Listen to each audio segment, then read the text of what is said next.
हमें ये याद दिलाता है कि हमारा देश सिर्फ भौगोलिक सीमाओं से नहीं बल्कि हमारी भाषा, संस्कृति और भावना से बंधा है। हमने जब चलना सीखा तो माँ ने कहा, आजा बेटा। हमने गिरकर रोया तो दादी जी ने कहा, कोई बात नहीं, फिर से कोशिश करो।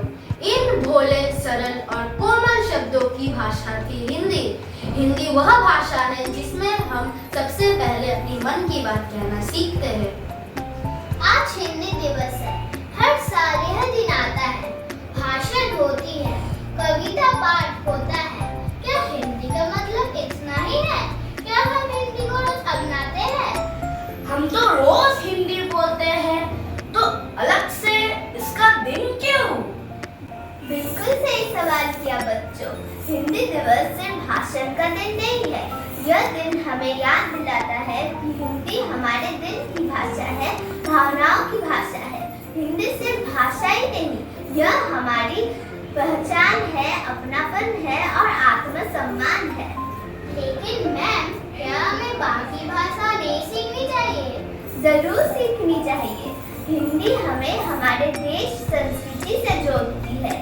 हिंदी केवल पढ़ाई का विषय नहीं है, यह तो हमारी संस्कृति और आत्मा की भाषा है। तो मीरा, क्या तुम्हें मैम की बात समझ में आ गई? बिल्कुल, हिंदी तो वह डोरी होती है जो पूरे भारत को एक सूत्र में बांधती है।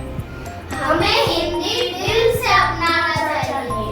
शाबाश बच्चों, यही तो सच्चा हिंदी दिवस है। हम वही भाषा बोलते हैं जिसमें हमारे सबसे पहली सोच की आवाज निकली थी, जिसने हमें माँ शब्द बोलना सिखाया था। अतः जिसने हमें माँ शब्द बोलना सिखाया था उसको कभी भी भूलना नहीं चाहिए। तो बच्चों, यह याद रखना, तुम कितना भी विज्ञान या तकनीक क्यों ना सीख लो, लेकिन अपनी भाषा को कभी नहीं भूलना चाहिए। हिंदी सिर्फ बोलने की चीज नहीं है, यह एक अपनाने की चीज है। हिंदी हमारी आत्मा की आवाज है, हिंदी हमारी शान है, यही हमारी पहचान है। हिंदी है प्यारी, हिंदी है न्यारी, सब भाषाओं की यह महारानी। हिंदी शब्दों में मिठास है ऐसी, जैसे हर मन की प्यारी। चलो मिलकर प्रण लिए ले, हिंदी का मान कभी न कम होने दे। धन्यवाद। जय हिंद, जय भारत।